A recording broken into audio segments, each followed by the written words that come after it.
President Trump typically works until midnight or later, then gets up around 5 a.m. I could use a few more hours of sleep. Just not on this show. Yell up the sound of your very own voice anymore. You would probably just sit in a little room all day and sing. We could be a two-man doo-wop group. I'm meeting Travis at the mall. Can I have some money for Java Jimmy's? Coffee, we got coffee right here. Coffee's for closers only. These are just suggestions of language that works when helping you close a sale with a client. Because the more you repeat items, the more people will remember. You're not going to fall for a banana in the tailpipe. You're not going to fall for the banana in the tailpipe? I ain't falling for no banana in my tailpipe. I can't take it anymore!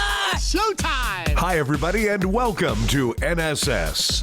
This is the Reynolds Report. The United Talent Agency has announced that they will cancel their annual Oscar party in protest of Donald Trump's immigration ban. In place of their usual party, UTA will host a rally in support of refugees and will donate $250,000 to the American Civil Liberties Union and the International Rescue Committee. UTA is a talent and literary agency with offices in major cities around the globe. Their Los Angeles office hosts an annual Oscar party on the Friday night before the Oscars. UTA's list of clients include Angelina Jolie, Johnny Depp, Gwyneth Paltrow, Barbra Streisand, and Benedict Cumberbatch, to name a few.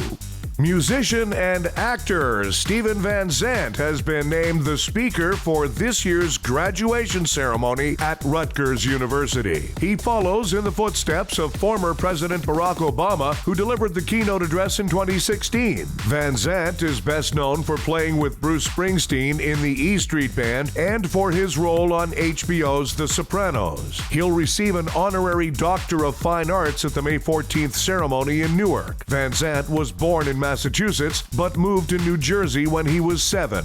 Wow, oversensitivity is a raging epidemic these days. Now there's something to stop the pain. Introducing butthurt. There it is again.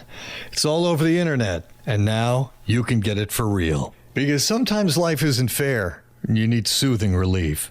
Well, try butthurt. Butthurt soothes the pain of not getting 100% of every single thing you always wanted in life every single time. Maybe your political party has run the country for 8 years and you got lots of things you wanted, but not everything you wanted. And that's smarts. And butthurt works for people of all political stripes. Maybe your political party just won the presidency, Congress, and the Supreme Court. But the system still seems rigged. And the media is being a big meanie. Try butthurt. It helps when you can't take a joke or even the most mild form of criticism. Apply regularly, especially when watching cable news or using Facebook.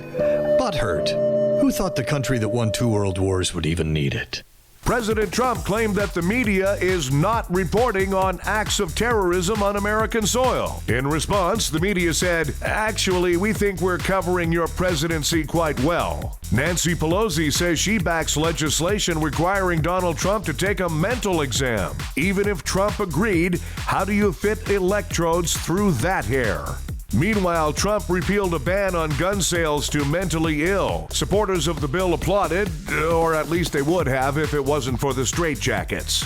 Trump says Nordstrom, which dropped Ivanka's brand, treated her disrespectfully, almost like she was some kind of war-torn refugee trying to make it to a safe haven in the United States. According to a new survey, almost a third of people say that their coworkers spend more time talking about politics than business. Thank God that's not the case where I work, replied Vice President Mike Pence.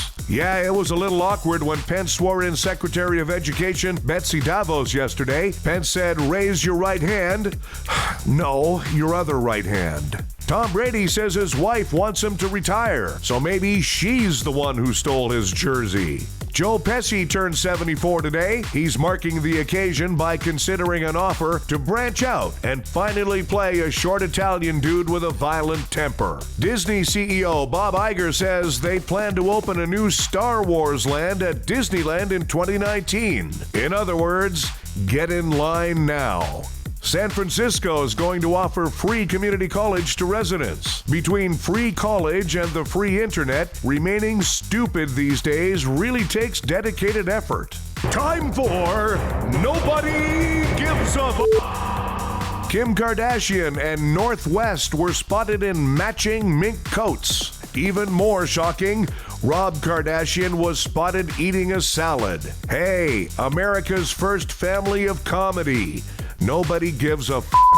The number of HBO Go customers in the United States has reached 2 million, and 5 of those customers are even using their own passwords. Hey, Go. Nobody gives a f***. And Vladimir Putin is scheduled to play an exhibition hockey game against former professional hockey players. Putin is scheduled to win by 12 goals. Hey, Vlad the Bad. Nobody gives a f***. Thanks, everybody. We have a new episode of the Reynolds Report for you every weekday. Be sure to check out NSS Live, starring Frank D'Angelo and his celebrity panel of guests, including the legendary Phil Esposito, Tuesdays and Thursdays. NSS Live.